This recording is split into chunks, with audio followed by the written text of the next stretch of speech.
ನಮಸ್ಕಾರ. ಮಧ್ಯಾಹ್ನ ಅಗ್ರವಾರ್ತೆಗೆ ಸ್ವಾಗತ. ನಾನು ಪೃಥ್ವಿರಾಜ್ ಹಾರನಹಳ್ಳಿ. ಹಾಸನ ಕ್ಷೇತ್ರದ ಟಿಕೆಟ್ಗೋಸ್ಕರ ಜೆಡಿಎಸ್ನಲ್ಲಿ ಯಾವ ರೀತಿಯಾಗಿ ಕುಟುಂಬದಲ್ಲೇ ಒಂದು ರೀತಿಯಾದಂಥ ಭಿನ್ನಾಭಿಪ್ರಾಯ ಏರ್ಪಟ್ಟಿದೆ ಅಂತ ನಿಮ್ಗೆಲ್ರಿಗೂ ಕೂಡ ಗೊತ್ತಿದೆ. ಒಂದು ಕಡೆ ಕುಮಾರಸ್ವಾಮಿ ಅವರು ಒಂದು ಹೇಳಿಕೆ ಕೊಟ್ಟರೆ, ಭವಾನಿ ಅದಕ್ಕೊಂದು ಹೇಳಿಕೆ ಕೊಡ್ತಾರೆ, ಮತ್ತೊಂದು ಕಡೆ ಅವರ ಮಕ್ಕಳು ಇನ್ನೊಂದು ರೀತಿಯಾದಂಥ ಹೇಳಿಕೆ. ಚಿಕ್ಕಪ್ಪನಿಗೆ ಸವಾಲಾಗುವ ರೀತಿಯಾದಂಥ ಹೇಳಿಕೆಗಳು ಸಹಜವಾಗಿ ದೇವೇಗೌಡರ ಕುಟುಂಬಕ್ಕೆ ಮುಜುಗರವನ್ನ ತರ್ತಾ ಇದೆ. ಇದು ಬರೀ ಅವರ ಕುಟುಂಬಕ್ಕೆ ಮಾತ್ರ ಅಲ್ಲ, ಜೆಡಿಎಸ್ ಪಕ್ಷದಲ್ಲೇ ಒಂದು ರೀತಿಯಾದಂಥ ತಲ್ಲಣವನ್ನ ಸೃಷ್ಟಿ ಮಾಡಿರುವಂಥದ್ದು. ಸೊ ಹೀಗಾಗಿ HDK ಹೇಳಿಕೆ ಕೊಟ್ಟ ನಂತರ ಪ್ರಜ್ವಲ್ ರೇವಣ್ಣ ಹೇಳಿಕೆ ಕೊಟ್ಟರು, ಸೂರಜ್ ರೇವಣ್ಣ ಹೇಳಿಕೆ ಕೊಟ್ಟರು. ಆದರೆ ಅವರ ತಂದೆ ಕುಮಾರಸ್ವಾಮಿ ಅವರ ಸಹೋದರ ರೇವಣ್ಣ ಮಾತ್ರ ಹೇಳಿಕೆಯನ್ನ ಕೊಟ್ಟಿರಲಿಲ್ಲ. ಸೈಲೆಂಟ್ ಆಗಿದ್ರು, ಮೌನವಾಗಿದ್ರು. ಈಗ ಮೌನ ಮುರಿದಿದ್ದಾರೆ, ಸುದ್ದಿಗೋಷ್ಠಿಯನ್ನ ಕರೆದಿದ್ದಾರೆ ರೇವಣ್ಣ. ಹಾಸನದ ತಮ್ಮ ನಿವಾಸದಲ್ಲಿ ರೇವಣ್ಣ ಅವರು ಸುದ್ದಿಗೋಷ್ಠಿಯನ್ನ ಕರೆದಿದ್ದಾರೆ. ಟಿಕೆಟ್ಗಾಗಿ HDK ಮತ್ತು ರೇವಣ್ಣ ಪುತ್ರರ ನಡುವೆ ಯಾವ ರೀತಿಯಾದಂಥ ಒಂದು ತದ್ವಿರುದ್ಧ ಹೇಳಿಕೆಗಳು ಬಂದಿದ್ವು ಅಂತ ಗಮನಿಸಿದ್ರು. 4-5 ದಿನಗಳಿಂದ ಮೌನಕ್ಕೆ ಶರಣಾಗ್ಬಿಟ್ಟಿದ್ರು ರೇವಣ್ಣ ಅವರು. ಕೆಲವೊಂದು ಕಡೆ ಕುಮಾರಸ್ವಾಮಿಯವರ ಹೇಳಿಕೆಗೆ ಇವರ ಸಮ್ಮತಿ ಇಲ್ವಾ ಹಾಗಾದ್ರೆ ಅನ್ನುವಂಥ ಒಂದು ಪ್ರಶ್ನೆ ಹೆಚ್ಚಾಗಿತ್ತು. ಅದರ ಜೊತೆಗೆ ತಮ್ಮ ಮಕ್ಕಳು ಕೊಟ್ಟಂತ ಹೇಳಿಕೆಗೆ ಇವರು ಕೂಡ ಏನಾದರೂ ಸಹಕಾರ ಕೊಡ್ತಾ ಇದ್ದಾರಾ ಅನ್ನುವಂಥ ಪ್ರಶ್ನೆ ಒಂದಿತ್ತು. ಅದೆಲ್ಲದಕ್ಕೂ ಕೂಡ ಬ್ರೇಕ್ ಆಗ್ತಾರಾ ರೇವಣ್ಣ ಅವರು, ಏನು ಮಾತನಾಡ್ಬೋದು ಅನ್ನುವಂಥ ಕುತೂಹಲ ಇದೆ. ಭವಾನಿ ಅವರಿಗೆ ಟಿಕೆಟ್ ಅನ್ನುವಂಥದ್ದು ಫಿಕ್ಸ್ ಆಗಿದೆ ಅಂತ ಹೇಳ್ತಾರಾ, ಇಲ್ಲ ಕುಮಾರಸ್ವಾಮಿ ಅವರು ಹೇಳ್ದಂತೆ ಅಲ್ಲಿ ಪಕ್ಷದ ಕಾರ್ಯಕರ್ತರಿದ್ದಾರೆ, ಸಮರ್ಥ ಅಭ್ಯರ್ಥಿ ಇದ್ದಾರೆ, ಅನಿವಾರ್ಯ ಅಲ್ಲ ಇನ್ನು ಭವಾನಿ ರೇವಣ್ಣ ಅವರು ಹಾಸನಕ್ಕೆ ಅಂತ ಏನಾದರೂ ಹೇಳ್ಬಿಡ್ತಾರಾ? ಕಾದ್ ನೋಡ್ಬೇಕಾಗಿದೆ.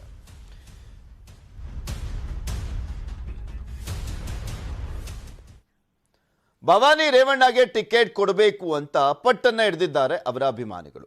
ಕೆಲವು ಅಂದ್ರೆ 2 ಬಣ ಆಗ್ಬಿಟ್ಟಿದೆ ಹಾಸನದಲ್ಲಿ. ಒಂದು ಸ್ವರೂಪ್ ಅವರ ಬಣ, ಇನ್ನೊಂದು ರೇವಣ್ಣ ಕುಟುಂಬದ ಪರವಾಗಿ ಇರುವಂತ ಒಂದು ಬಣ. ಭವಾನಿ ಪರ ಟ್ರೆಂಡ್ ಸೆಟ್ ಮಾಡ್ತಾ ಇದ್ದಾರೆ ಕೆಲವರು ಬೆಂಬಲಿಗರು. ಇಲ್ಲಿ ತಮಿಳುನಾಡಲ್ಲಿ ಜಯಲಲಿತಾ ತರ ಕರ್ನಾಟಕಕ್ಕೆ ಭವಾನಿ ರೇವಣ್ಣ ಅಂತೆ. ನಾವು ಒಂದ್ಸಲಿನೂ ಕೂಡ MLA ಆಗಿಲ್ಲ, ಈಗಲೇ ಜಯಲಲಿತಾ ಅವರಿಗೆ ಕಂಪೇರ್ ಮಾಡಿಬಿಟ್ಟು ಅವರ ಅಭಿಮಾನಿಗಳು ಹೇಳ್ತಾ ಇದ್ದಾರೆ, ನಿಮ್ಗೆ ತೋರಿಸ್ತಾ ಇದೀವಿ. ಅಲ್ಲಿ ಕರ್ನಾಟಕ ಮಹಿಳಾ ಶಕ್ತಿಗೆ ಮತ್ತೊಂದು ಭರವಸೆ, ಕರ್ನಾಟಕದ ಅಮ್ಮ ಅಂದ್ಬಿಟ್ಟು ಭವಾನಿ ರೇವಣ್ಣ ಅವರಿಗೆ ಅಮ್ಮನ ಪಟ್ಟ ಕಟ್ಟಲಾಗ್ತದೆ. ಕರ್ನಾಟಕದ ಅಮ್ಮ ಭವಾನಿ ರೇವಣ್ಣ ಅಂತ ವೈರಲ್ ಮಾಡಲಾಗ್ತದೆ ಪೋಸ್ಟರ್ಸ್ನ. ಜಯಲಲಿತಾ ಫೋಟೋ ಜೊತೆ ಭವಾನಿ ಫೋಟೋವನ್ನ ಸೇರಿಸಿ ವೈರಲ್ ಮಾಡಲಾಗ್ತದೆ. ಮಹಿಳಾ ಶಕ್ತಿಗೆ ಮತ್ತೊಂದು ಭರವಸೆ ಅಂತೆ ಭವಾನಿ ರೇವಣ್ಣ ಅವರು. ಹಾಸನದ ಮುಂದಿನ MLA ಭವಾನಿ ರೇವಣ್ಣ, ಇದು ಮಹಿಳೆಯರ ಕೋರಿಕೆ ಅಂತ ಹಕ್ಕೊತ್ತಾಯವನ್ನ ಮಾಡಲಾಗ್ತಾ ಇದೆ.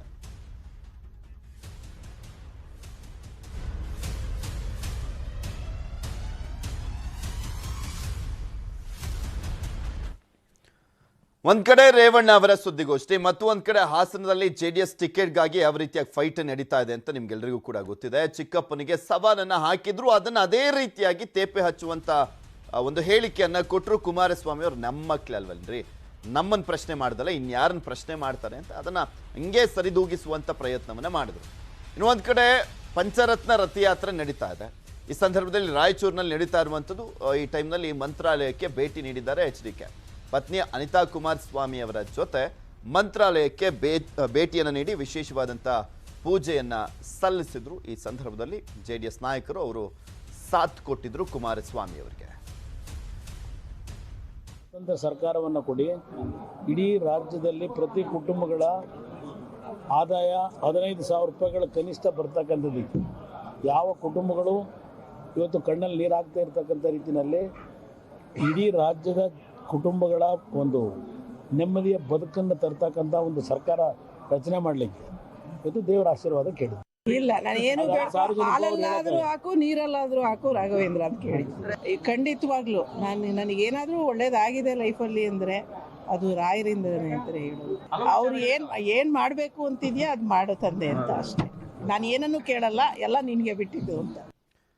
ಇನ್ನು ಹಾಸನ ಟಿಕೆಟ್ಗಾಗಿ ಕುಮಾರಸ್ವಾಮಿ ಮತ್ತು ರೇವಣ್ಣ ಪುತ್ರ ಸೂರಜ್ ನಡುವೆ ನಿನ್ನೆ ಯಾವ ರೀತಿಯಾದಂಥ ಒಂದು ಟಾಕ್ ವಾರ್ ಇತ್ತು, ಮುಜುಗರವನ್ನ ತಂದಂಥ ಪ್ರಸಂಗ ಹೇಗಿತ್ತು, ಆ ಹೇಳಿಕೆ JDSನಲ್ಲಿ ತಲ್ಲಣವನ್ನ ಮೂಡಿಸ್ತು ಅನ್ನುವಂಥದ್ರ ಬಗ್ಗೆ ನೋಡಿದ್ರಲ್ಲ, ಆ ಬೈಟ್ ಇನ್ನೊಮ್ಮೆ ನೋಡ್ಕೊಂಬರೋಣ.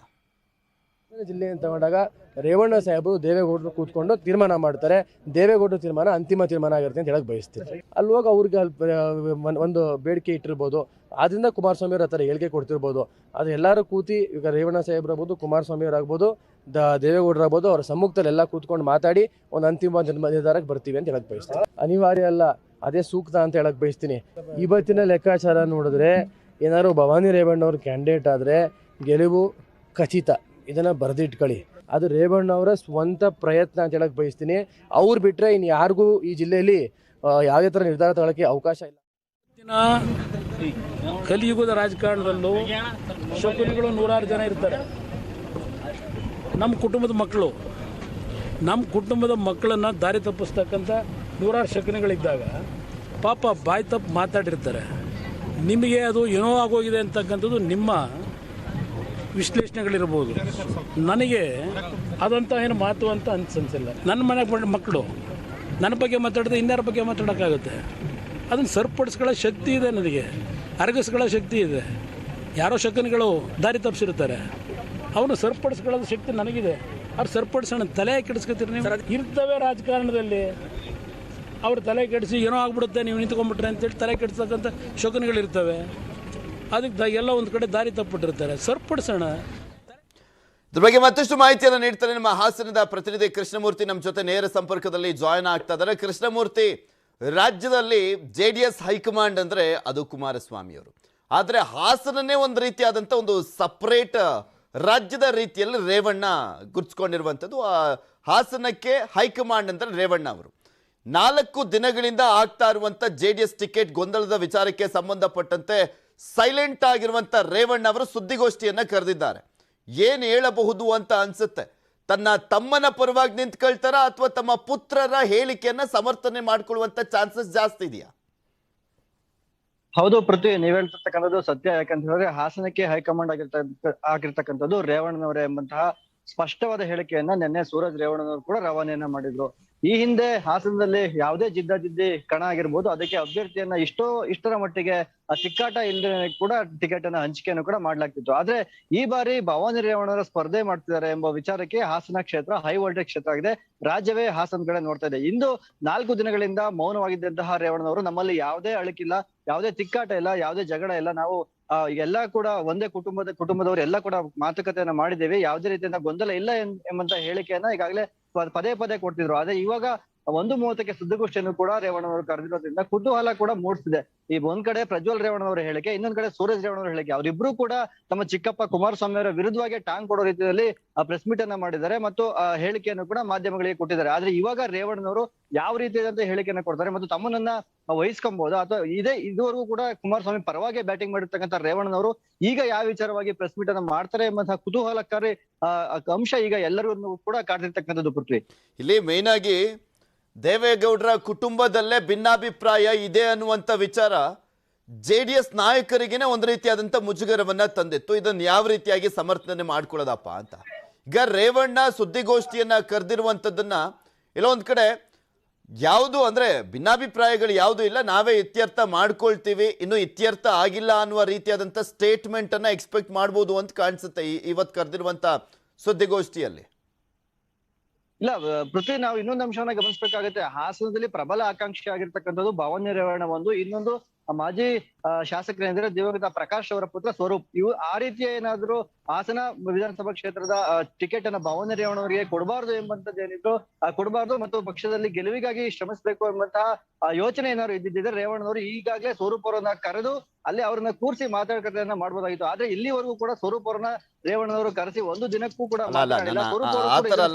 ಭಿನ್ನಾಭಿಪ್ರಾಯ ಇಲ್ಲ ಅನ್ನುವಂಥದ್ದನ್ನ ತೋರಿಸ್ಲಿಕ್ಕೆ ಹೊರಟಿದ್ದಾರ ರೇವಣ್ಣ ಅವರು ಸುದ್ದಿಗೋಷ್ಠಿಯ ಮುಖಾಂತರ ಅಂತ ಕೇಳಿದೆ. ಆದ್ರೆ ಇದುವರೆಗೂ ಅವ್ರ ಸ್ವರೂಪ್ ವಿಚಾರಕ್ಕೂ ಸಂಬಂಧಪಟ್ಟಂತೆ ಇದುವರೆಗೂ ಮಾತನಾಡಿಲ್ಲ. ಇಲ್ಲೊಂದ್ ಕಡೆ ಒಂದು ವಿಚಾರವನ್ನ ಗಮನಿಸೋದಾದ್ರೆ ರೇವಣ್ಣ ಅವರೇ ತೀರ್ಮಾನ ಮಾಡ್ತಾರೆ ಅಂತ ಹೇಳಲಾಗ್ತಾ ಇರುವಂತ ಹಿನ್ನೆಲೆ, ಮತ್ತೊಂದ್ ಕಡೆ ಈಗ ಆಲ್ರೆಡಿ JDS ಮೊದಲ ಪಟ್ಟಿಯಲ್ಲಿ 93 ಜನರ ಲಿಸ್ಟ್ ಅನ್ನ ಬಿಡುಗಡೆ ಮಾಡಿದ್ರು ಕೂಡ ಹಾಸನ ಕ್ಷೇತ್ರಕ್ಕೆ ಮಾತ್ರ, ಅಂದ್ರೆ ಹಾಸನ ಜಿಲ್ಲೆಯ 7 ಕ್ಷೇತ್ರಗಳಿಗೆ ಇನ್ನೂ ಕೂಡ ಟಿಕೆಟ್ ಯಾರಿಗೆ ಅಂತ ಘೋಷಣೆ ಮಾಡಿರಲಿಲ್ಲ. ಅದರ ಡೇಟ್ ಅನ್ನ ಏನಾದ್ರೂ ಅನೌನ್ಸ್ ಮಾಡಬಹುದು ಅಂತ ಕಾಣಿಸುತ್ತಾ ಅಂತ ಈ ಒಂದು ಭಿನ್ನಾಭಿಪ್ರಾಯಗಳು ಈಗ ಎದ್ದಿರುವಂತ ಹಿನ್ನೆಲೆಯಲ್ಲಿ? ಪೃಥ್ವಿ, ನಾವೊಂದು ಅಂಶವನ್ನ ಗಮನಿಸಬೇಕು. ಯಾಕಂತ ಹೇಳಿದ್ರೆ ಸಂಕ್ರಾಂತಿ ಕಳೆದ ನಂತರದಲ್ಲಿ ಧನುರ್ಮಾಸ ಆದ ನಂತರದಲ್ಲಿ 15ರಿಂದ 17ನೇ ತಾರೀಕಲ್ಲಿ 2ನೇ ಪಟ್ಟಿ ರಿಲೀಸ್ ಆಗುತ್ತೆ ಎಂಬಂತಹ ಮಾಹಿತಿಯನ್ನ ರೇವಣ್ಣನವರು ಸ್ಪಷ್ಟವಾಗಿ ಈ ಹಿಂದಿನ ಸುದ್ದಿಗೋಷ್ಠಿಗಳಲ್ಲಿ ಕೊಟ್ಟಿದ್ರು.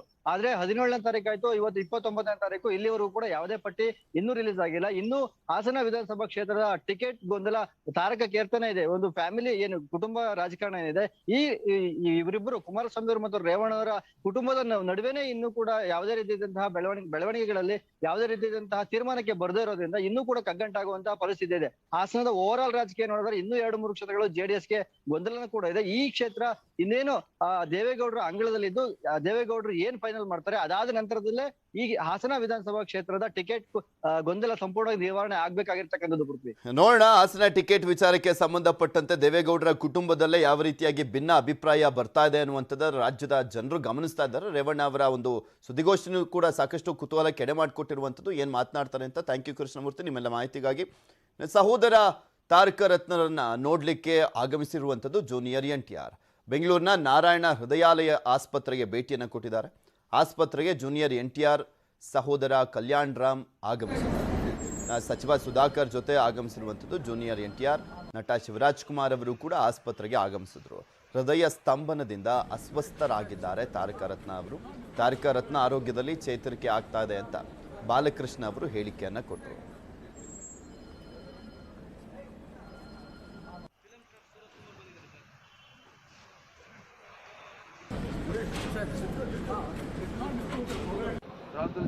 అందరూ కూడా ఎందుకంటే అందరితో ఎక్కువ కలిసి కలిపిడిగా ఉంటాడు.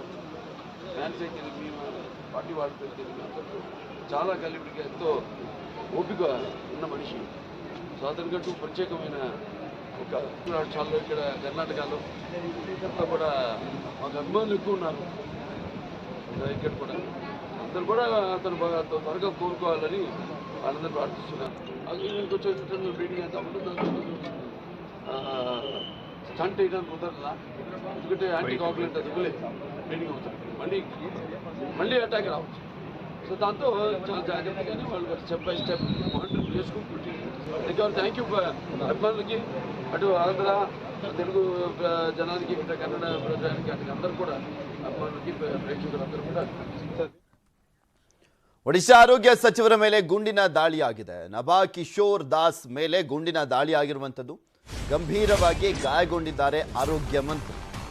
ಒಡಿಶಾ ಆರೋಗ್ಯ ಸಚಿವರ ಮೇಲೇನೆ ಗುಂಡಿನ ದಾಳಿಯನ್ನ ಮಾಡಲಾಗಿದೆ. ಗುಂಡಿನ ದಾಳಿಯ ಸಂದರ್ಭದಲ್ಲಿ ಗಂಭೀರವಾಗಿ ಗಾಯಗೊಂಡಿದ್ದಾರೆ ಒಡಿಶಾದ ಆರೋಗ್ಯ ಸಚಿವರು. ನಭಾ ಕಿಶೋರ್ ದಾಸ್ ಮೇಲೆ ದಾಳಿಯನ್ನ ಮಾಡಲಾಗಿದೆ. ಒಡಿಶಾದ ಜರ್ಸುಗುಡು ಜಿಲ್ಲೆಯಲ್ಲಿ ಶೂಟೌಟ್ ಆಗಿರುವಂಥದ್ದು. ತಕ್ಷಣ ಆಸ್ಪತ್ರೆಗೆ ಸಾಗಿಸಿದ್ದಾರೆ ಬೆಂಬಲಿಗರು. ಕಾರ್ಯಕ್ರಮವೊಂದರಲ್ಲಿ ಭಾಗಿಯಾಗಿದ್ರು ನಭಾ ದಾಸ್ ಅವರು. ಈ ಸಂದರ್ಭದಲ್ಲಿ ಗುಂಡಿನ ದಾಳಿಯನ್ನ ಮಾಡಲಾಗಿದೆ. ಯಾವ ಕಾರಣಕ್ಕೆ, ಯಾರು ಗುಂಡಿನ ದಾಳಿಯನ್ನ ಮಾಡಿರುವಂಥದ್ದು, ಏನಾಯಿತು ಅಲ್ಲಿ, ಇದೆಲ್ಲದ್ರ ಬಗ್ಗೆನೂ ಕೂಡ ಇನ್ನಷ್ಟೇ ಮಾಹಿತಿ ಹೊರಬರಬೇಕಾಗಿದೆ. ಇದ್ರ ಬಗ್ಗೆ ಮತ್ತಷ್ಟು ಮಾಹಿತಿಯನ್ನು ನೀಡ್ತಾರೆ ನಮ್ಮ ಡೆಪ್ಯೂಟಿ ನ್ಯೂಸ್ ಎಡಿಟರ್ ಆಗಿರುವಂಥ ರಾಘವೇಂದ್ರ ಗುಡಿ. ನಮ್ಮ ಜೊತೆ ದೂರವಾಣಿ ಸಂಪರ್ಕದಲ್ಲಿ ಜಾಯ್ನ್ ಆಗ್ತಾರೆ. ರಾಘವೇಂದ್ರ ಗುಡಿ, ಯಾವ ಕಾರಣಕ್ಕೋಸ್ಕರ ಈ ಗುಂಡಿನ ದಾಳಿ ಆಗಿದೆ, ಏನಾಗಿದ್ದು ಅಲ್ಲಿ, ಹೇಗಿದ್ದಾರೆ ಈಗ ನಭಾ ದಾಸ್ ಅವರು? ನಭಾ ದಾಸ್ ಅವರ ಎದೆಗೆ 2 ಗುಂಡುಗಳನ್ನ ಫೈರ್ ಮಾಡಲಾಗಿರುವಂತದ್ದು ಪೃಥ್ವಿ. ಹೀಗಾಗಿ ಅವರ ಸ್ಥಿತಿ ಈಗ ಸಾಕಷ್ಟು ಕ್ರಿಟಿಕಲ್ ಆಗಿದೆ ಅಂತ ಹೇಳಿ ಮಾಹಿತಿಗಳು ಬರ್ತಾ ಇದಾವೆ.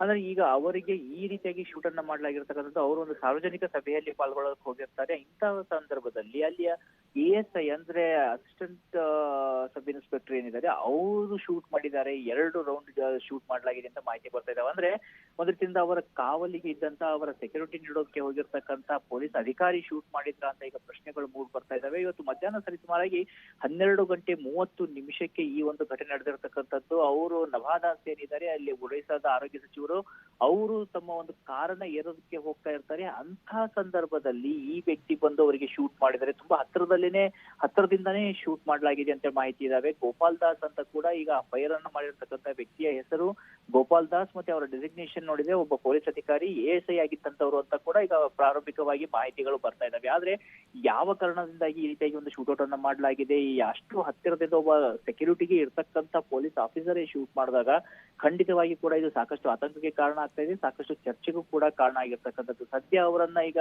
ಅಲ್ಲಿಯ ಬಾಲನಗರದ ಒಂದು ಆಸ್ಪತ್ರೆಗೆ ಸಾಗಿಸಲಾಗಿದೆ. ಅಲ್ಲಿ ಈಗ ಅವರಿಗೆ ಚಿಕಿತ್ಸೆಯನ್ನ ಕೂಡ ಕೊಡಲಾಗ್ತಾ ಇದೆ. ಆದ್ರೆ ವೈದ್ಯರು ಸದ್ಯದ ಮಟ್ಟಿಗೆ ನೋಡೋದಾದ್ರೆ ಎಮರ್ಜೆನ್ಸಿ ವಾರ್ಡ್ ನಲ್ಲಿ ಅವರಿಗೆ ಚಿಕಿತ್ಸೆಯನ್ನ ನೀಡುವಂತ ಪ್ರಯತ್ನವನ್ನ ಮಾಡ್ತಾ ಇದ್ದಾರೆ. ಸಾಕಷ್ಟು ರಕ್ತ ಕೂಡ ಹರಿದೋಗಿರೋದ್ರ ಬಗ್ಗೆ ಮಾಹಿತಿಗಳಿದಾವೆ. ಇನ್ನ ಆ ಒಂದು 2 ಅವರ ಎದೆಗೆ ಫೈರ್ ಮಾಡ್ಲಿಕ್ಕೆ ಬುಲೆಟ್ಗಳಿದಾವಲ್ಲ, ಬುಲೆಟ್ಗಳನ್ನ ತೆಗಿಯಕ್ ಆಗ್ತಾ ಇದೆಯಾ ಅಥವಾ ಇಲ್ವಾ ಅನ್ನೋದ್ರ ಬಗ್ಗೆ ಕೂಡ ಇನ್ನಷ್ಟೇ ಮಾಹಿತಿ ಬರಬೇಕು. ಆದ್ರೆ ಈ ಘಟನೆ ಅಂತೂ ಇಡೀ ಒಡಿಶಾ ಮಾತ್ರ ಎಲ್ಲ ಕಡೆ ಕೂಡ ಸಾಕಷ್ಟು ಚರ್ಚೆಗೆ ಮತ್ತೆ ಆತಂಕಕ್ಕೂ ಕೂಡ ಕಾರಣ ಆಗ್ತಾ ಇದೆ. ಪೃಥ್ವಿ. ಓಕೆ, ಥ್ಯಾಂಕ್ ಯು ರಾಘವೇಂದ್ರ ಗುಡಿ ನಿಮ್ಮೆಲ್ಲ ಮಾಹಿತಿಗಾಗಿ. ವಿಎಚ್ಪಿ ಮುಖಂಡ ಶರಣ್ ಪಂಫೆಲ್ ವಿವಾದಾತ್ಮಕ ಹೇಳಿಕೆಯನ್ನ ಕೊಟ್ಟಿದ್ದಾರೆ. ವಿಶ್ವ ಹಿಂದೂ ಪರಿಷತ್ ಪ್ರಾಂತ್ಯ ಕಾರ್ಯದರ್ಶಿ ಆಗಿರುವಂತದ್ದು ಶರಣ್ ಪಂಫೆಲ್ ಹಿಂದೂಗಳ ಪರಾಕ್ರಮದಿಂದ ಗುಜರಾತ್ ದುರಂತ ಆಯಿತು ಅಂತ ಹೇಳಿಕೆಯನ್ನ ಕೊಟ್ಟಿದ್ದಾರೆ. ಇವರು ವಿವಾದಾತ್ಮಕ ಹೇಳಿಕೆ ಇದು ಶರಣ್ ಪಂಫೆಲ್ ರಿಂದ. ವಿಶ್ವ ಹಿಂದೂ ಪರಿಷತ್ ಪ್ರಾಂತ್ಯ ಕಾರ್ಯದರ್ಶಿ ಶರಣ್ ಪಂಫೆಲ್ ಗುಜರಾತ್ ದುರಂತ ಆಗಿದ್ದು ಹಿಂದೂಗಳ ಪರಾಕ್ರಮದಿಂದ 59 ಕರಸೇವಕರ ಹತ್ಯೆಗೆ ಪ್ರತೀಕಾರವನ್ನ ತೀರಿಸಿಕೊಂಡಿದ್ದೀವಿ. ನಾವು 2,000 ಜನರನ್ನ ನಾವು ಹತ್ಯೆಯನ್ನ ಮಾಡಿದ್ದೇವೆ. ಇದು ಹಿಂದೂಗಳ ಪರಾಕ್ರಮ ಅಂತ ಶರಣ್ ಪಂಫೆಲ್ ಹೇಳಿಕೆಯನ್ನ ಕೊಟ್ಟಿರೋದು. ಎಲ್ಲಾ ಜಿಲ್ಲೆಗಳು ಕೂಡ ಹಿಂದುತ್ವದ ಫ್ಯಾಕ್ಟರಿಗಳಾಗ್ತವೆ, ಅನಿವಾರ್ಯ ಆದ್ರೆ ಹೊಡೆದಾಟ ಮಾಡ್ತೀವಿ, ನಾವು ನುಗ್ಗಿ ಹೊಡಿತೀವಿ ಅಂತ ಶರಣ್ ಪಂಫೆಲ್ ಈ ರೀತಿಯಾದಂಥ ಒಂದು ಪ್ರಚೋದನಾತ್ಮಕ ಹೇಳಿಕೆಯನ್ನ ನೀಡಿದ್ದಾರೆ. ತುಮಕೂರಿನಲ್ಲಿ ನಡೆದಂಥ ಬಜರಂಗದ ದಳದ ಶೌರ್ಯ ಯಾತ್ರೆಯಲ್ಲಿ ಶರಣ್ ಪಂಫೆಲ್ ಹೇಳಿಕೆಯನ್ನ ಕೊಟ್ಟಿರುವಂಥದ್ದು ಪ್ರಚೋದನಾತ್ಮಕ ಹೇಳಿಕೆ ಇದು. ಆ ಯಾತ್ರೆಯ ಸಂದರ್ಭದಲ್ಲಿ ಆಲ್ರೆಡಿ ನೀವು ಗಮನಿಸಿದ್ದೀರಾ, BBC ಸಾಕ್ಷ್ಯ ಚಿತ್ರ ಯಾವ ರೀತಿಯಾಗಿ ಸಾಕಷ್ಟು ಆಕ್ರೋಶಕ್ಕೆ ಗುರಿಯಾಗಿದೆ, ಖಂಡನೆ ವ್ಯಕ್ತವಾಗ್ತಾ ಇದೆ ಅಂತ. ಈ ಸಂದರ್ಭದಲ್ಲಿ ಶರಣ್ ಪಂಫೆಲ್ ಅವರ ಈ ಹೇಳಿಕೆ ಇದೆಯಲ್ಲ, ಮತ್ತಷ್ಟು ಪ್ರಚೋದನೆಯನ್ನ ನೀಡುವಂತಿದೆ. ಅದಕ್ಕೆ 59 ಕರಸೇವಕರ ಹತ್ಯೆಗೆ ಪ್ರತೀಕಾರವನ್ನ ತೀರಿಸಿಕೊಂಡಿದ್ದೀವಿ ನಾವು, ಅಂದ್ರೆ 2,000 ಜನರನ್ನ ನಾವು ಹತ್ಯೆ ಮಾಡಿದ್ದೀವಿ. ಅದಕ್ಕೆ ಪ್ರತೀಕಾರ ಅಂದ್ರೆ 2,000 ಜನರನ್ನ ಹತ್ಯೆ ಮಾಡಿದ್ದಂತೆ.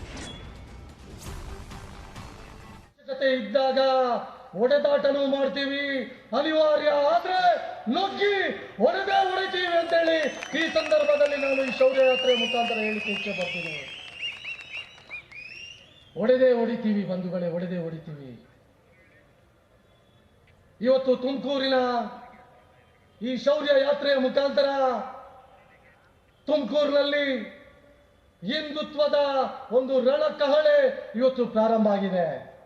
ಮುಂದಿನ ದಿವಸಗಳಲ್ಲಿ ತುಮಕೂರು ಕೂಡ ಹಿಂದುತ್ವದ ಫ್ಯಾಕ್ಟರಿ ಆಗ್ಲಿಕ್ಕಿದೆ. ತುಮಕೂರು ಇವತ್ತು ಬಜರಂಗ ದಳದ ಈ ಶೌರ್ಯ ಯಾತ್ರೆಯ ಮುಖಾಂತರ ನಾವು ತುಮಕೂರಲ್ಲಿ ಸಂಚಲನವನ್ನು ಮೂಡಿಸಿದ್ದೇವೆ. ಈ ಸಂಚಲನ ಮುಂದಿನ ವರ್ಷಗಳಲ್ಲಿ ತುಮಕೂರಿನ ಎಲ್ಲ ತಾಲೂಕು ಕೇಂದ್ರಗಳಲ್ಲಿ ಇವತ್ತು ಈ ಶೌರ್ಯ ಸಂಚಲನ ನಡೆಯಲಿಕ್ಕಿದೆ. ಕೇವಲ ಕರಾವಳಿ ಮಾತ್ರ ಅಲ್ಲ, ಇಡೀ ಕರ್ನಾಟಕದ ಜಿಲ್ಲೆಗಳು ಕೂಡ ಮುಂದಿನ ದಿವಸಗಳಲ್ಲಿ ಹಿಂದುತ್ವದ ಫ್ಯಾಕ್ಟರಿ ಆಗ್ಲಿಕ್ಕಿದೆ. ಒಂದ್ಸಲ ನೆನಪು ಮಾಡಿಕೊಳ್ಳಿ, ಗುಜರಾತಿನ ಘಟನೆ 59, ಆದ್ರೆ ಗುಜರಾತ್ನಲ್ಲಿ ನಡೆದಂತ ನಂತರದ ಸಂಖ್ಯೆ ಎಷ್ಟು? ಮೈಸೂರು ರತ್ನ ಸಾಹಸ ಸಿಂಹ ವಿಷ್ಣುವರ್ಧನ್ ಅವರ ಸ್ಮಾರಕ ಉದ್ಘಾಟನೆ ಆಗಿದೆ. ಬರೋಬ್ಬರಿ 13 ವರ್ಷಗಳ ಹೋರಾಟದ ನಂತರ ವಿಷ್ಣುದಾದ ಅವರ ಸ್ಮಾರಕ ಲೋಕಾರ್ಪಣೆ ಆಗ್ತಾ ಇದೆ. ಸಿಎಂ ಬೊಮ್ಮಾಯಿ ಸ್ಮಾರಕ ಉದ್ಘಾಟನೆಯನ್ನು ಮಾಡಿದ್ರು. ವಿಷ್ಣುವರ್ಧನ್ ಪತ್ನಿ, ಪುತ್ರಿ, ಅಳಿಯ, ಅನಿರುದ್ಧ್ ಸೇರಿದಂತೆ ಕುಟುಂಬಸ್ಥರು ಭಾಗಿಯಾಗಿದ್ರು. ಚಿತ್ರರಂಗದ ಗಣ್ಯರು ಕೂಡ ಭಾಗಿಯಾಗಿದ್ರು. ಸಾವಿರಾರು ಸಂಖ್ಯೆಯಲ್ಲಿ ವಿಷ್ಣುವರ್ಧನ್ ಅವರ ಅಭಿಮಾನಿಗಳ ಸಾಗರವೇ ಇದಕ್ಕೆ ಸಾಕ್ಷಿಯಾಯಿತು.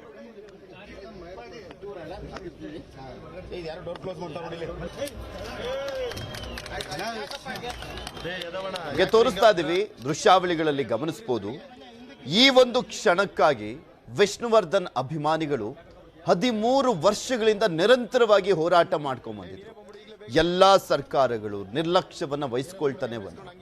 ಮೇರು ನಟನಿಗೆ ಸಲ್ಲಬೇಕಾಗಿದ್ದಂತ ಗೌರವ ಮಾತ್ರ ಸಿಕ್ಕೇ ಇರಲಿಲ್ಲ. ಫೈನಲಿ ಇವತ್ತು ವಿಷ್ಣುವರ್ಧನ್ ಅವರ ಸ್ಮಾರಕ ಲೋಕಾರ್ಪಣೆ ಆಗುವ ಮುಖಾಂತರ ಅವರ ಅಭಿಮಾನಿಗಳಲ್ಲಿ ಹಬ್ಬದ ವಾತಾವರಣ ನಿರ್ಮಾಣವಾಗಿತ್ತು. ಹಬ್ಬದ ರೀತಿಯಲ್ಲಿ ಇವತ್ತು ಸ್ಮಾರಕ ಉದ್ಘಾಟನೆಯ ಸಮಾರಂಭವನ್ನ ಸಂಭ್ರಮಿಸ್ತಾ ಇದ್ದಾರೆ ವಿಷ್ಣುದಾದ ಅವರ ಅಭಿಮಾನಿಗಳು. ಕನ್ನಡ ಚಿತ್ರರಂಗದ ಯಜಮಾನ, 200ಕ್ಕೂ ಹೆಚ್ಚು ಚಿತ್ರಗಳನ್ನ ಮಾಡಿದಂತಹ ಒಬ್ಬ ನಟನಿಗೆ ಸಲ್ಲಬೇಕಾಗಿದ್ದಂಥ ಗೌರವ ಅವರಿದ್ದಂಥ ಸಂದರ್ಭದಲ್ಲೂ ಕೂಡ ಸಲ್ಲಲಿಲ್ಲ. ಇವಾಗಲೂ ಕೂಡ ಅಷ್ಟೇ, ಸಾಕಷ್ಟು ನಿರ್ಲಕ್ಷ್ಯ ಹಾಗೆ ಮುಂದುವರೆದಿತ್ತು. ಫೈನಲಿ ಒಂದು ಸಮಾರಂಭದ ಮುಖಾಂತರ ಅವರಿಗೆ ಕೊಡಬೇಕಾದಂಥ ಗೌರವ ಸ್ಮಾರಕವನ್ನ ನಿರ್ಮಾಣ ಮಾಡುವ ಮುಖಾಂತರ ಸರ್ಕಾರ ಕೊಡ್ತಾ ಇದೆ. ಅದ್ದೂರಿಯಾದಂಥ ಒಂದು ಸಮಾರಂಭ ನಡೀತು. ಆಕ್ಚುಲಿ ಆ ಒಂದು ಸ್ಮಾರಕ ಬೆಂಗಳೂರಲ್ಲಿ ಆಗಬೇಕಾಗಿತ್ತು ಅನ್ನುವಂಥ ಕೂಗಿತ್ತು.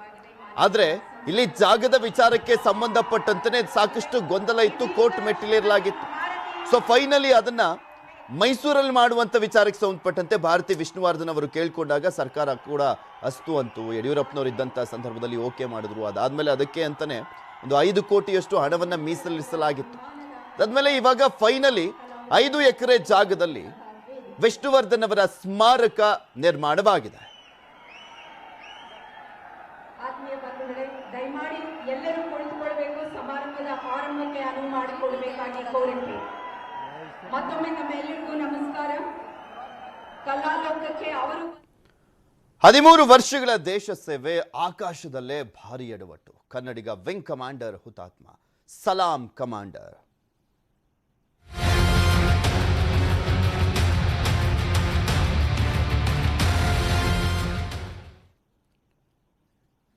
ಮಧ್ಯಪ್ರದೇಶದಲ್ಲಿ ಯುದ್ಧ ವಿಮಾನ ಅವಘಡ ಪ್ರಕರಣ. ಬೆಳಗಾವಿ ಮೂಲದ ವಿಂಗ್ ಕಮಾಂಡರ್ ಹುತಾತ್ಮರಾಗಿದ್ದಾರೆ. ಹುಟ್ಟೂರಿಗೆ ಹನುಮಂತರಾವ್ ಅವರ ಪಾರ್ಥಿವ ಶರೀರ ಬಂದಿದೆ. ಮಧ್ಯಪ್ರದೇಶದ ಗ್ವಾಲಿಯರ್ನಲ್ಲಿ 2 ಯುದ್ಧ ವಿಮಾನಗಳ ನಡುವೆ ಅವಘಡ ಸಂಭವಿಸಿತ್ತು. ಬೆಳಗಾವಿಯ ವಿಂಗ್ ಕಮಾಂಡರ್ ಆಗಿರುವಂಥ ಹನುಮಂತರಾವ್ ಅವರು ಹುತಾತ್ಮರಾಗಿದ್ದರು. ಹುಟ್ಟೂರಿಗೆ ಇಂದು ಹುತಾತ್ಮ ಯೋಧನ ಪಾರ್ಥಿವ ಶರೀರ ತಲುಪಿದೆ. 2009ರಲ್ಲಿ ವಾಯುಪಡೆಯನ್ನು ಸೇರಿದ್ರು ಹನುಮಂತರಾವ್ ಅವರು. ಗ್ವಾಲಿಯರ್ನಲ್ಲಿ ನೆಲೆಸಿದ್ರು. ಕುಟುಂಬಕ್ಕೆ ರಾಜಕೀಯ ಗಣ್ಯರು ಸೇರಿದಂತೆ ಆರ್ಮಿಯ ಅಧಿಕಾರಿಗಳೆಲ್ಲರೂ ಕೂಡ ಬಂದ್ಬಿಟ್ಟು ಸಾಂತ್ವನವನ್ನು ಹೇಳಿದರು. ಈಗ ಆಲ್ರೆಡಿ ಹುತಾತ್ಮ ಹನುಮಂತರಾವ್ ಅವರ ಪಾರ್ಥಿವ ಶರೀರ ಬಂದಿದೆ. ಇವರ ಇಡೀ ಕುಟುಂಬವೇ ಸೇನೆಗೆ ಸೇವೆಯನ್ನು ಸಲ್ಲಿಸಿದೆ. ಇವರ ತಂದೆ ಆಗಿರ್ಬೋದು, ಇವರ ಸಹೋದರ ಆಗಿರ್ಬೋದು, ಇವರೆಲ್ಲರೂ ಕೂಡ ಆರ್ಮಿಯಲ್ಲಿ ವರ್ಕ್ ಮಾಡ್ತಾ ಇದ್ದಂಥವರು, ವರ್ಕ್ ಮಾಡಿದ್ದಂಥವರು. ಆದರೆ ದುರಂತ, ಹನುಮಂತರಾವ್ ಅವರು ಒಂದು ಅಪಘಾತದಲ್ಲಿ ಸಾವನ್ನಪ್ಪುವಂಥ, ಹುತಾತ್ಮರಾಗುವಂಥ ಸನ್ನಿವೇಶ ಎದುರಾಗಿರುವಂಥದ್ದು. ಈಗ ಆಲ್ರೆಡಿ ಅವರ ಪಾರ್ಥಿವ ಶರೀರ ಆಗಮಿಸಿದೆ. ಅವರ ಕುಟುಂಬದವರು ಅವರ ಪಾರ್ಥಿವ ಶರೀರ ಏನು ಬಂದಿದೆ, ಅಂತ್ಯಕ್ರಿಯೆಗೆ ಎಲ್ಲ ರೀತಿಯಾದಂಥ ಸಿದ್ಧತೆಯನ್ನು ಮಾಡಿಕೊಂಡಿದ್ದಾರೆ. ವಿಂಗ್ ಕಮಾಂಡರ್ ಹನುಮಂತರಾವ್ ಕುಟುಂಬ ಕಣ್ಣೀರಿಡ್ತಾ ಇದೆ. ಕುಟುಂಬಸ್ಥರನ್ನು ನಮ್ಮ ಪ್ರತಿನಿಧಿ ಚಂದ್ರಕಾಂತ್ ಸುಗಂಧಿ ಅವರು ಮಾತನಾಡಿಸಿದ್ದಾರೆ. ಅವರು ಈ ಸಂದರ್ಭದಲ್ಲಿ ಏನು ಹೇಳಿದ್ರು ಕೇಳೋಣ. ಮಧ್ಯಪ್ರದೇಶದಲ್ಲಿ ಬೆಳಗಾವಿಯ ವಿಂಗ್ ಕಮಾಂಡರ್ ಹುತಾತ್ಮರಾಗಿದ್ದು ಮನೆಯಲ್ಲಿ ಈಗ ನೀರವ ಮೌನ ಆವರಿಸಿರ್ತಕ್ಕಂಥದ್ದು. ಹುತಾತ್ಮ ಯೋಧ ಅವರ ತಾಯಿ ನಮ್ಮ ಜೊತೆಗಿದ್ದಾರೆ ಮಾತಾಡೋಕ್ಕೆ. ಅಮ್ಮ, ಎಷ್ಟು ವರ್ಷದಿಂದ ಕೆಲಸ ಮಾಡ್ತಿದ್ರಿ? 14ನೇ ವರ್ಷ. ನಿಮಗೆ ಲಾಸ್ಟ್ ಯಾವಾಗ ಮಾತಾಡಿದ್ರು? 26 ಜನವರಿ ಮಾತಾಡಿದ್ದೆ. ಅದೇ ಹ್ಯಾಪಿ ಇಂಡಿಪೆಂಡೆಂಟ್ ಡೇ ಮಮ್ಮಿ ಅಂತ ಹೇಳಿದ್ದೆ.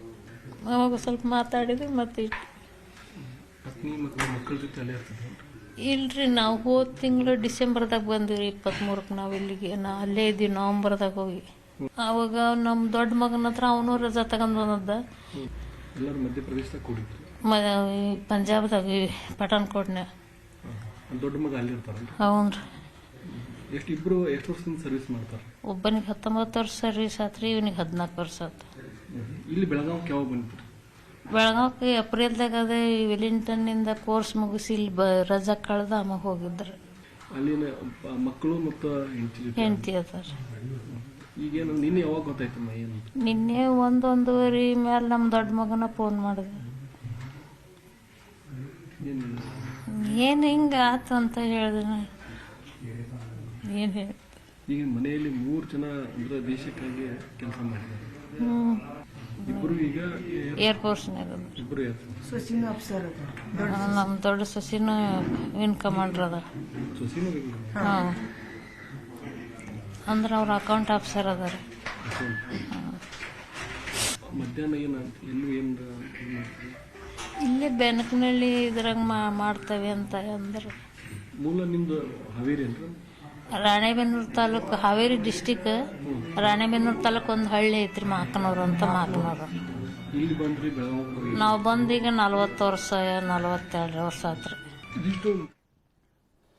ಈತ PUCಯಲ್ಲಿ ಫೇಲು, ಆದರೆ ಟೆಕ್ನಾಲಜಿಯಲ್ಲಿ ಮಾತ್ರ ಫುಲ್ ಫಾಸ್ಟು. ಯಾವ ಸಾಫ್ಟ್ವೇರ್ ಇಂಜಿನಿಯರ್ಗಿಂತಲೂ ಕೂಡ ಕಮ್ಮಿ ಇಲ್ಲ ಇವನು. ಮೊಬೈಲು, ಲ್ಯಾಪ್ಟಾಪ್ ರಿಪೇರಿಯಲ್ಲೂ ಕೂಡ ಫುಲ್ ಪಂಟ್ರಿ. PUCಯಲ್ಲಿ ಫೇಲ್ ಆಗಿದ್ರು ಕೂಡ ಯಾವ ಸಾಫ್ಟ್ವೇರ್ ಇಂಜಿನಿಯರ್ಗೂ ಕೂಡ ಕಮ್ಮಿ ಇಲ್ಲದ ರೀತಿಯಲ್ಲಿ ಟೆಕ್ನಾಲಜಿಯನ್ನ ಬಳಸ್ತಾ ಇದ್ದ, ಅದೇ ರೀತಿಯಾಗಿ ಅಪ್ಡೇಟ್ ಇದ್ದ. ತಿಂಗಳಿಗೆ 1 ಲಕ್ಷ ರೂಪಾಯಿ ಸಂಬಳ ಕೂಡ ಇವನಿಗೆ. ನಾಸಿರ್ ಹುಸೇನ್ ಎಂಬ ಎಂಜಿನಿಯರ್, ನಾಸಿರ್ ಎಂಬ ಕಿಲಾಡಿಯ ಕತೆ ಇದು. ನಿಮ್ಗೆ ತೋರಿಸ್ತೀವಿ ಏನು ಕಿಲಾಡಿ ಕತೆ, ಅಂಥದ್ದು ಏನು ಮಾಡ್ದ. ಎಲ್ಲ ಟೆಕ್ನಾಲಜಿಲಿ ಫಾಸ್ಟ್ ಇದ್ದಾನೆ, ಹಾಗಾದ್ರೆ ಅಂಥ ಕಿಲಾಡಿ ಕತೆಯನ್ನ ಏನು ಮಾಡಿದಾನೆ ಅದನ್ನು ತೋರಿಸ್ತಾ ಹೋಗ್ತೀವಿ. ಒಂದು ರೀತಿಯಾದಂಥ ಖತರ್ನಾಕ್ ಅಂತ ಹೇಳಿದ್ರೆ ತಪ್ಪಾಗ್ಲಿಕ್ಕಿಲ್ಲ ಇವನ ಬಗ್ಗೆ.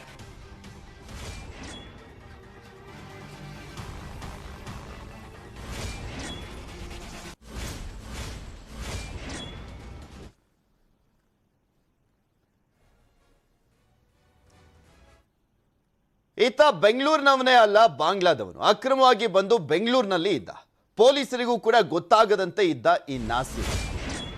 ಬೆಂಗಳೂರಿನವನಲ್ಲ, ಬಾಂಗ್ಲಾದವನು. ಆದರೂ ಕೂಡ ಎಲ್ಲ ಡೂಪ್ಲಿಕೇಟ್ ಆದಂತಹ ಒಂದು ದಾಖಲೆಗಳನ್ನು ರೆಡಿ ಮಾಡ್ಕೊಂಡ್ಬಿಟ್ಟಿದ್ದ. ನಾನು ಇಲ್ಲಿ ಅವನೇ ಅಂತ.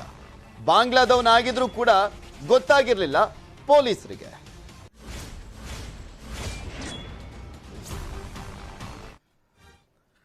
ಬೆಂಗಳೂರಲ್ಲಿ 6 ತಿಂಗಳ ಹಿಂದೆ ಲವ್ ಮಾಡಿದ್ದ ನಾಸಿರ್. ಲವ್ ಮಾಡಿ ಮದುವೆ ಆಗಿದ್ದ. ಆದರೆ ಅಕ್ರಮ ಸಂಬಂಧದ ಆರೋಪವನ್ನ ಮಾಡಿ ಕೊಲೆಯನ್ನ ಮಾಡ್ತಾನೆ. ಬೆಂಗಳೂರಲ್ಲಿ 6 ತಿಂಗಳ ಹಿಂದೆ ಒಬ್ಳು ಹುಡುಗಿಯನ್ನ ಲವ್ ಮಾಡಿ ಮದುವೆ ಆಗಿದ್ದ ಇವನು. ಅದಾದ್ಮೇಲೆ ಆ ಹುಡುಗಿಯನ್ನ ಕೊಲೆ ಮಾಡ್ತಾನೆ. ಅಕ್ರಮ ಸಂಬಂಧದ ಆರೋಪವನ್ನ ಮಾಡ್ತಾ ಕಳೆದ 16ರಂದು ಹೆಂಡತಿಯನ್ನ ಕೊಲೆ ಕೂಡ ಮಾಡಿದ್ದ ನಾಸಿರ್. ಕೊಲೆ ಮಾಡಿದ ಬಳಿಕ 4-5 ರಾಜ್ಯಗಳಲ್ಲಿ ಓಡಾಡ್ತಾ ಇದ್ದ ತಪ್ಪಿಸ್ಕೊಂಡು. ಮೊಬೈಲ್ ಲೊಕೇಶನ್ ಸಿಗದಂತೆ ಓಡಾಟವನ್ನ ಮಾಡ್ತಾ ಇದ್ದ ಈ ನಾಸಿರ್. ದೆಹಲಿ, ಕೋಲ್ಕತ್ತಾ, ಮುಂಬೈ ಸೇರಿ ಎಲ್ಲ ಕಡೆ ಓಡಾಡ್ತಿದ್ದ. 5 ರಾಜ್ಯಗಳ ಪೊಲೀಸರ ನೆರವಿನಿಂದ ಅರೆಸ್ಟ್ ಮಾಡಲಾಗಿದೆ. ಬಾಂಗ್ಲಾ ಬಾರ್ಡರ್ನಲ್ಲಿ ನಾಸಿರ್ನನ್ನ ಅರೆಸ್ಟ್ ಮಾಡಲಾಗಿದೆ. ಒಬ್ಬ ಬಾಂಗ್ಲಾದೇಶಿ ಪ್ರಜೆ. ಅವನು 2014ರಲ್ಲಿ ಅಲ್ಲಿಂದ ಬಾಂಗ್ಲಾದೇಶದಿಂದ ಢಾಕಾಲಿ ಒಂದು ಟ್ರೈನಿಂಗ್ ಮಾಡ್ಕೊಂಡಿರ್ತಾನೆ. ಒಬ್ಬ ಹಾರ್ಡ್ವೇರ್ ಎಂಜಿನಿಯರ್ ಇವನು. ಬಟ್ ಭಾಳಷ್ಟು ವರ್ಕ್ ಎಕ್ಸ್ಪೀರಿಯನ್ಸ್ ಆಗಿರುತ್ತೆ. ಭಾಳಷ್ಟು ಆಳವಾಗಿ ತಿಳ್ಕೊಂಡಿರುವಂಥ ಈ ವ್ಯಕ್ತಿ ಟೆಕಿ ಇರ್ತಾನೆ. ಸುಳ್ಳು ದಾಖಲೆಗಳನ್ನು ರಚನೆ ಮಾಡಿಸ್ಬಿಟ್ಟು ಅದಾದ ನಂತರ ಒಂದು ಸೆಪ್ರೇಟ್ ಐಡೆಂಟಿಟಿ ಮಾಡ್ಕೊಂಡ್ಬಿಟ್ಟು ಕೆಲಸ ಶುರು ಮಾಡ್ತಾನೆ. ಇಲ್ಲಿ ಬೆಂಗಳೂರಿಗೆ ಬಂದ ನಂತರ ಎಲ್ಲಿ ಯಾವ ಮನೆಯಲ್ಲಿ ಇರ್ತಾನೆ ಅವರ ನೇಬರ್ ಇವರು, ಈ ಅವನು ಫ್ಯೂಚರ್ ಹೆಂಡತಿ. ಸೊ ಆ ಟೈಮಲ್ಲಿ ಅವ್ರದ್ದು ಪರಿಚಿತ ಆಗುತ್ತೆ. ಅದಾದ ನಂತರ ಆ ಮಹಿಳೆಗೆ 6 ಮಂತ್ಸ್ ಬ್ಯಾಕ್ ಮದುವೆ ಆಗಿದ್ದ ನಂತರ ಅವನು ಒಂದು ರಾತ್ರಿ, ಅಂದರೆ ಈ ಪ್ರಕರಣ ಆದ ಹಿಂದಿನ ರಾತ್ರಿ, ಆ ಮಹಿಳೆಗೆ ಮರ್ಡರ್ ಮಾಡಿಬಿಟ್ಟು ಹೋಗುವಾಗ ಕೊನೆಗೆ ಹಲವು ರಾಜ್ಯಗಳ ಐಡೆಂಟಿಟಿ ಕಾರ್ಡ್ ಅನ್ನ ಮಾಡಿಸಿದ್ದ ನಾಸಿರ್. ಆಧಾರ್, ವೋಟರ್ ಐಡಿಯನ್ನ ಕೂಡ ಮಾಡಿಸಿಕೊಂಡಿದ್ದ. ನಾಸಿರ್ ಮೇಲೆ ಪೊಲೀಸರಿಗೆ ಸಾಕಷ್ಟು ಅನುಮಾನ ಬರುತ್ತೆ ಈ ಸಂದರ್ಭದಲ್ಲಿ.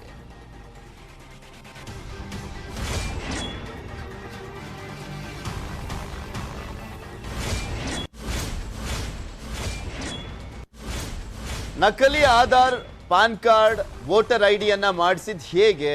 ನಾಸಿರ್ ಅಕೌಂಟ್ನಲ್ಲಿದೆ 25 ಲಕ್ಷ ರೂಪಾಯಿ ಹಣ.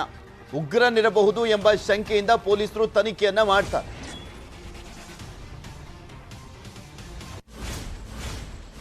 ಇದ್ರ ಬಗ್ಗೆ ಮತ್ತಷ್ಟು ಮಾಹಿತಿಯನ್ನ ನೀಡ್ತಾರೆ ನಮ್ಮ ಪ್ರತಿನಿಧಿ ಮಂಜುನಾಥ್. ನೇರ ಸಂಪರ್ಕದಲ್ಲಿ ಜಾಯಿನ್ ಆಗ್ತಾ ಇದ್ದಾರೆ. ಮಂಜುನಾಥ್, ಹೇಗ್ ಸಿಕ್ಕಾಕೊಂಡ, ಯಾವ ರೀತಿಯಾಗಿ ಈತನನ್ನ ಬಂಧಿಸುವಂತ ನಿಟ್ಟಿನಲ್ಲಿ ಪೊಲೀಸರು ಕಾರ್ಯಾಚರಣೆಯನ್ನ ಮಾಡಿದ್ರು?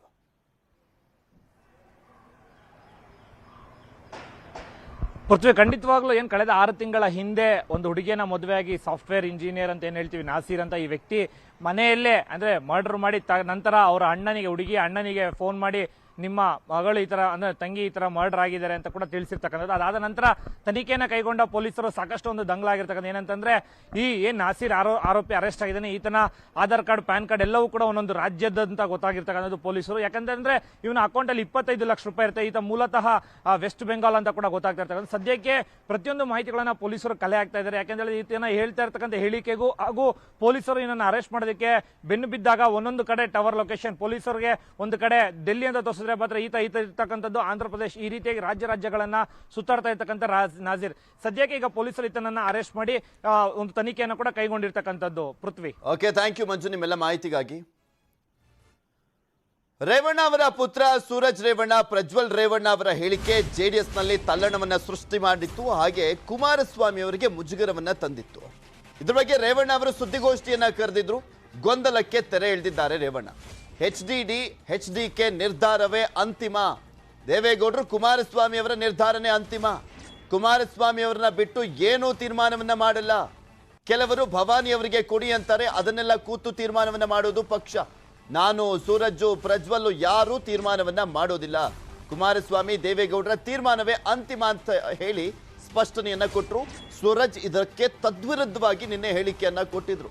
ನಮ್ಮ ಅಪ್ಪ, ನಮ್ಮ ತಾತ ಅವರಿಬ್ಬರೇ ಅಂತಿಮವನ್ನ ಮಾಡುವಂಥದ್ದು ಟಿಕೆಟ್ ಅನ್ನ. ಅವರೇ ಹೈಕಮಾಂಡ್ ಇದ್ದಂತೆ. ನಮ್ಮ ತಂದೆಗೆ ಹಾಸನದ ಆಳ ಅಗಲ ಎಲ್ಲವೂ ಕೂಡ ಗೊತ್ತಿದೆ. ಅವರೇ ಟಿಕೆಟ್ ಅನ್ನ ಫೈನಲ್ ಮಾಡ್ತಾ ಇದ್ದಿದ್ದು, ಹಾಗೆ ದೇವೇಗೌಡರು ಫೈನಲ್ ಮಾಡ್ತಾರೆ. ಕುಮಾರಸ್ವಾಮಿ ಅವರಿಗೆ ಈ ಒಂದು ಹಾಸನ ಜಿಲ್ಲೆಯ ವಿಚಾರಕ್ಕೆ ಸಂಬಂಧಪಟ್ಟಂತೆ ಅಷ್ಟಾಗಿ ಗೊತ್ತಿಲ್ಲ ಅಂತ ಹೇಳಿದ್ರು. ಆ ಒಂದು ಗೊಂದಲದ ಹೇಳಿಕೆ ಸಾಕಷ್ಟು ಮುಜುಗರವನ್ನ ತಂದಿತ್ತು ಜೆಡಿಎಸ್ಗೆ. ಇದು ಇವತ್ತಿನ ಮಧ್ಯಾಹ್ನ ಅಗ್ರವಾರ್ತೆ. ನೋಡ್ತಾರೆ ನ್ಯೂಸ್ 18, ಜಾಲ ನಮ್ಮದು, ಬಲ ನಿಮ್ಮದು.